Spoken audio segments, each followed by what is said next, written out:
Hey guys, welcome back to the channel, and I finally got my wrecked Model 3 from an auction, and you can hear excitement in my voice because I'm really excited about the whole process of fixing it and finally driving it. So let me tell you how I made wrecked Tesla to drive in less than 1 day. So I really wanted a Model 3 since like 2017 when Tesla started delivering first Model 3s, and it was like my little dream. I wanted to buy a Tesla before I'm 18 really bad. And I'm 18 in 2 months and Tesla will be ready in 2 weeks. I didn't really want to buy Model X because, as I told in my previous videos, for example about my Mercedes, that I don't like SUVs because while I'm young I want a car that handles very well. I want that sporty feeling. So Model X was not an option. Model S is also a little bigger, while Model 3 behaves like a little sports car, even though it looks not as aggressive as my Mercedes or BMW, for example. It has way more potential and abilities. And I wanted to buy a car from an auction because if you watched my video about how I got my Mercedes for free,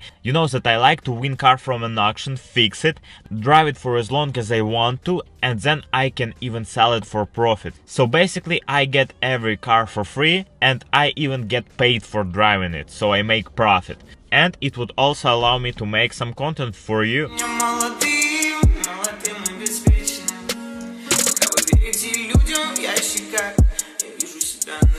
So let's get back to the auction date. It was extremely nervous for me because I wanted my final bid to be no more than 23,500 for it. It's 2018, long range, all-wheel drive with all the premium features and autopilot. So auction started from the price $20,500, and almost immediately after a couple of seconds it reached my limit, 23,500. And when it reached 23,900 I was like, let's make it, do 24. Клик. Выиграли. Мы выиграли Tesla. And we won it for $24,000. I was really happy, I just got a Tesla. The problem was that it doesn't run and drive. So the most dangerous part about buying Tesla from an auction is that it can come without a battery. And battery is like $15,000-$20,000. So if it comes without a battery, it will be cheaper to buy a brand new one from Tesla than fixing that one. I got it in Los Angeles, and I don't recommend anyone to buy car from a Los Angeles auction because there are a lot of scammers out there, but it was my only option, so I checked it really good, and State Farm Insurance was selling it, so everything should be good, right? And couple days later it arrived.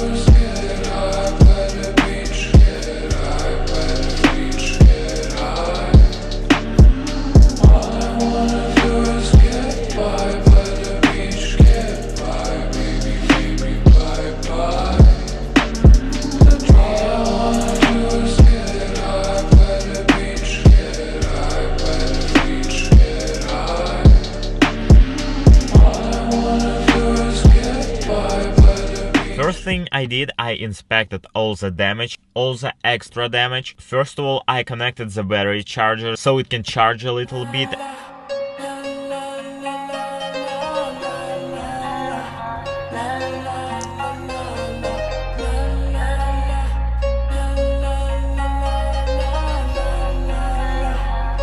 And a little bit later it allowed me to open the door and check if it has battery. And luckily for me it had battery, it was even charged a little bit. One thing I don't like about corporate workers, if your wrecked car comes with a bumper, they just throw all the parts in it. They put the whole bumper in the trunk, and luckily for me only scratched some plastic parts of the trunk. Sometimes they put bumper, headlights and all the stuff on the front seats, they scratch screens, they rip leather, speakers and all the stuff, so my case is not the worst. First of all, my goal for the day was to make it run and drive. Yes, sounds crazy, way too optimistic for a first day, but I really wanted it to drive, I wanted to test it because it's finally my Tesla. First thing I thought is that it was a pyro fuse. So when you get in an accident, pyro fuse blows and it disconnects low voltage system and high voltage system, so it's kinda like a safety measure. I got pyro fuse replacement and started removing back seats and metal covers that covers all the high voltage elements.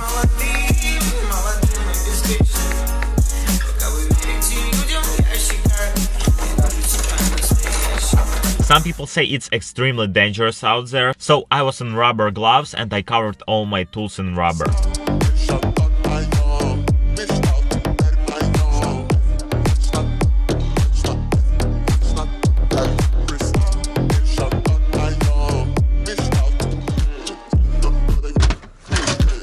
You know what's the problem in Tesla? Doesn't have an OBD adapter, the one that you use to read errors on your car. Because first of all, it was made to make a smog test. For Tesla you don't need one, so it doesn't have one. And the funny thing is that I have dealership car readers that can read a Bugatti, but it can't read a Tesla.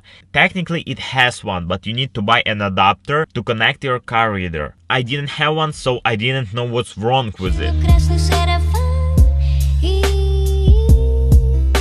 Я б забыла, что ты есть, я б не лезла в эту сеть, я бы не была бы здесь. Поплыла в океан, шила красный сарафан. И я б забыла, что ты есть, я б не лезла в эту сеть, я бы не была бы здесь. Поплыла в океан, шила красный сарафан. И я б забыла, что ты есть, я б не лезла в эту сеть, я бы не была бы здесь. Шила красный сарафан. So I replaced Pyrofuse, put everything back in place and tried to charge 12-volt battery, but sadly it didn't want to drive. And I decided to make a last try. I went to buy a new 12-volt battery, because technically we fixed the connection between them, main battery that was charged at that point, so I thought problem was in 12-volt battery. I got one and headed home. For our test drive we put headlights on its place and with an excitement sat inside.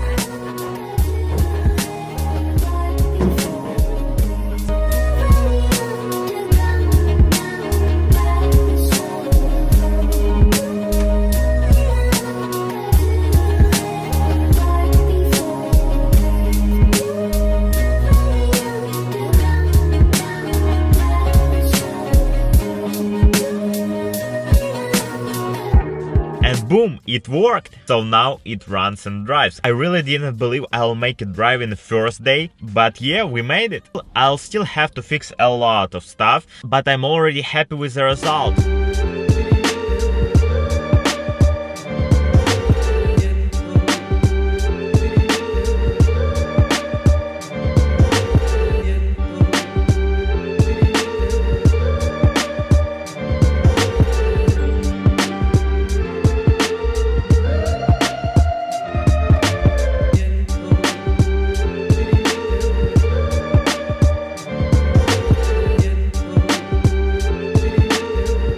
Tesla engine, if you can call it like that, is in proper working conditions. Basically I have two of them, I have all-wheel drive one. And the next thing to do is to fix interior, fix exterior, replace airbags, windshield, buy a bumper and all that stuff. But I hope that at this point you like this video. Please subscribe to my channel, this way you really support me. Stay tuned, leave a comment, repost it, like it, and see you in the next episode.